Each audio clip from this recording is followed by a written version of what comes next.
kelompok 9 akan menjelaskan 5 teori komunikasi. Yang pertama ada CMC, penetrasi sosial, standpoint, teori kecemasan, dan yang terakhir uses and gratification. Stay tune terus. Baik, di sini saya akan menjelaskan mengenai teori Aum atau kecemasan dan ketidakpastian. Teori ini pertama kali diperkenalkan oleh William B. Gadikins untuk mendefinisikan bagaimana manusia berkomunikasi secara efektif berdasarkan keseimbangan antara kecemasan dan ketidakpastian mereka dalam situasi sosial. Gadikins menyatakan bahwa komunikasi antar budaya sukses, pengurangan pada kecemasan atau ketidakpastian harus terjadi. Ia berasumsi bahwa satu orang dalam komunikasi antar budaya itu adalah orang asing. Dalam teori ini terdapat 4 kompetensi. Yang pertama adalah ketidakmampuan dan ketidaksadaran. Dalam ketidaksadaran, kita tidak menyadari bahwa kita salah dalam menafsirkan perilaku orang lain. Yang kedua adalah ketidakmampuan secara sadar. Seperti kita tahu bahwa kita salah menafsirkan perilaku orang lain, tetapi kita tidak melakukan apa-apa. Yang ketiga, kompetensi sadar. Kita memikirkan komunikasi dan terus bekerja untuk menjadi lebih efektif. Yang keempat, atau yang terakhir, kompetensi tidak sadar. Keterampilan komunikasi kita adalah sesuatu yang otomatis dapat kita lakukan secara efektif. Contoh pada teori ini dalam kehidupan sehari-hari adalah seperti misalnya kita memilih produk atau layanan. Dalam pemilihan produk atau layanan ini, terkadang seseorang tuh merasa cemas atau merasa tidak pasti dalam memilih suatu produk atau layanan tertentu. Misalnya kita akan beli smartphone, lalu kita cemas untuk memilih produk tersebut cocok atau tidak buat kita atau sesuai dengan yang kita butuhkan. Untuk lebih baiknya mengatasi itu, kita dapat mencari informasi terlebih dahulu pada media sosial seperti review-review influencer yang memperkenalkan suatu produk yang akan kita beli. Teori use and gratification adalah teori komunikasi yang menekankan pada peran aktif konsumen media dalam memilih ataupun menggunakan media untuk memenuhi kebutuhannya dan memperoleh kepuasan. McWhale menyatakan bahwa teori use and gratification adalah pendekatan yang memfokuskan pada perhatian audiens.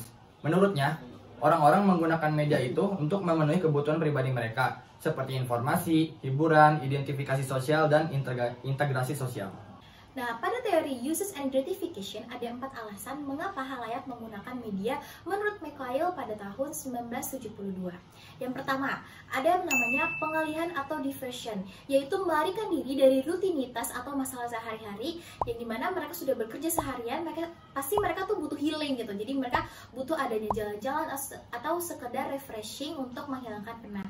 Yang kedua, adanya hubungan personal, di mana hal tersebut terjadi ketika seseorang menggunakan media sebagai pengganti teman. Jadi kayak aku misalkan gak punya teman, terus aku tuh pengen curhat. Nah, bisa aku cari orang-orang yang kayak sekiranya dari media ini tuh aku bisa curhat. Kayak misalkan di Twitter, aku nge-tweet tentang hari-hari aku. Lalu yang ketiga, adanya identitas personal, dimana sebagai cara untuk memperkuat nilai-nilai individu. Misalnya, kayak banyak nih, kita kalau misalkan lagi belajar, kita tuh butuh ada support gitu. Support dari medianya berupa alunan lagu ataupun kita mendengarkan radio supaya menambah mood kita untuk belajar. Yang terakhir atau yang keempat yaitu adanya pengawasan atau surveillance, yaitu informasi mengenai bagaimana media membantu individu untuk mencapai sesuatu. Contohnya kayak kita nonton program TV tentang agama gitu kan. Nah, dengan kita nonton hal tersebut, kita jadi tahu nih lebih dalam tentang agama kita sendiri dan kita jadi lebih banyak belajar gitu. Kayak contohnya ada di program TV tuh namanya Islam itu Indah. Nah, kalau kita niat dan kita juga mau, kita pasti bisa untuk mempelajari agama kita lebih dalam dan lebih lanjut. Contoh dari teori uses and gratification ini, ketika kita memfollow suatu akun Instagram selebriti yang membuat konten beauty seperti makeup dan skincare, hal tersebut untuk memenuhi kebutuhan kita. Nah, selanjutnya aku bakal bahas tentang social penetration theory atau teori penetrasi sosial.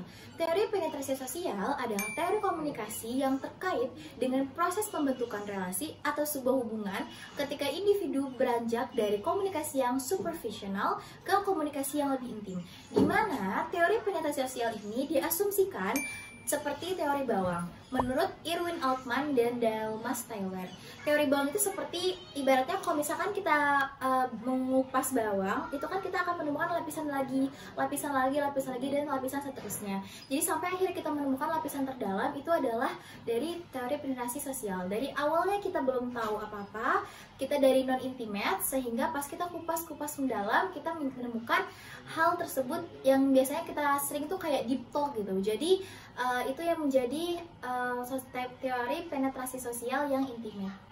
Nah, contoh dari teori penetrasi sosial ini, tadi kan aku udah sebutin tuh, udah spoiler dikit kalau misalkan tentang soal deep talk. Deep talk kayak misalkan kita dari satu individu yang sama-sama saling gak kenal, kayak misalkan orang pacaran, dari individu yang berbeda, sama-sama saling gak kenal, awalnya cuman bertanya kayak, hai, apa kabar? Iya, aku baik, kamu gimana sekolahnya, kuliahnya? Hanya sebatas obrolan-obrolan yang gak intim dan sama sekali maknanya tuh gak ada gitu kan. Sampai akhirnya kita mengenal lebih jauh dengan seseorang tersebut dan kita akhirnya kenal dan kita tahu tentang apapun yang ada di dalam orang tersebut. Jadi obrolan itu lebih deep talk gitu. Jadi kita bisa curhat apapun itu yang kita lagi rasain ke orang tersebut. CMC atau Computer Mediated Communication adalah proses komunikasi antara manusia dan komputer, melibatkan orang berada dalam konteks terbatas dan saling terkait dalam proses pembentukan media yang untuk berbagai keperluan, menurut Yohanes Desember. CMC ini mempelajari bagaimana perilaku manusia dapat dibentuk melalui pertukaran informasi melalui media komputer serta internet. Dengan adanya internet, komunikasi dapat terjadi secara bebas dan manusia bisa berkomunikasi secara interpersonal atau bahkan secara massal. Lalu selanjutnya ada karakteristik CMC, yaitu yang pertama ada emoji, emoticon, GIF, dan stiker. Penggunaan simbol-simbol ini digunakan ketika kita akan mengirim dan menerima pesan. Simbol-simbol ini mendukung komunikasi pada percakapan, tapi terkadang pemahaman yang berbeda pada suatu emoji bisa menyebabkan miskomunikasi. Nah, untuk CMC sendiri mempunyai konsep-konsep, yaitu ada dua. Yang pertama present dan yang kedua adalah social presence. Presence adalah kondisi psikologis di mana objek virtual yang dibentuk oleh komputer diperlakukan seperti objek nyata. Contoh yang sehari-hari bisa kita temukan adalah lagi maraknya banget soal tentang AI. AI adalah suatu objek yang dinyatakan seperti sosok nyata gitu. Jadi kayak dia tuh bisa nyanyi, dia juga bisa berbicara, dia juga bisa berkomunikasi. Sampai bahkan akhir-akhir ini ada berita menyatakan kalau misalnya AI ini bisa bawa berita. Selanjutnya yang kedua itu adalah social presence. Social presence adalah kondisi di mana aktor sosial mendapatkan pengalaman sesuai dengan isyarat atau lambang-lambang sosial yang terdapat dalam berbagai media komunikasi. Contoh yang kita bisa temukan sehari-hari adalah tentang bisnis digital atau bisnis online, di mana bisnis online berupa digital adalah tumbuh dengan seiringnya perkembangan media komunikasi baru dan yang potensial. Dalam pemasarannya, bisnis online ini melakukan penawaran produk atau jasanya mereka itu melalui internet dan dipasarkan juga melalui website, sehingga konsumen dapat berbelanja produk dan jasa tersebut kapanpun dan dimanapun kalian berada. Selanjutnya yaitu teori standpoint. Teori standpoint ini pertama kali dipelopori oleh filsuf Jerman yang bernama Georg Wilhelm Friedrich Hegel pada tahun 1807. Teori standpoint ini yang biasa disebut juga sebagai teori sikap merupakan sebuah teori yang dapat mengubah kekuasaan seseorang melalui kewenangan suatu pribadi individunya. Teori standpoint berfokus pada bagaimana dengan kehidupan individu mempengaruhi bagaimana individu memandang dan membangun dunia sosial.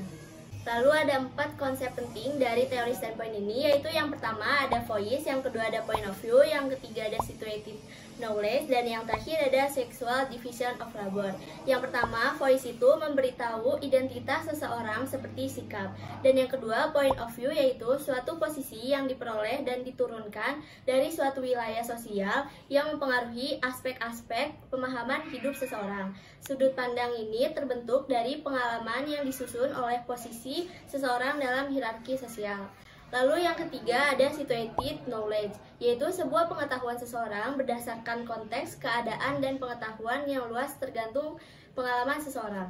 Lalu yang terakhir ada sexual division of labor, yaitu alokasi pekerjaan yang berdasarkan pada jenis kelamin. Contoh teori standpoint ini kita ambil dari pengalaman seseorang, yaitu Cat Paus.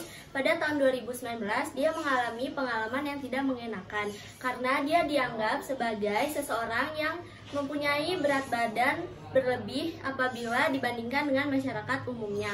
Menurutnya, perspektif teori standpoint ini sangat diperlukan untuk memberikan pandangan kepada masyarakat bahwa kaum obesitas yang dianggap sebagai kaum marginal berhak juga atas kebebasan berpikir tanpa diskriminasi sosial.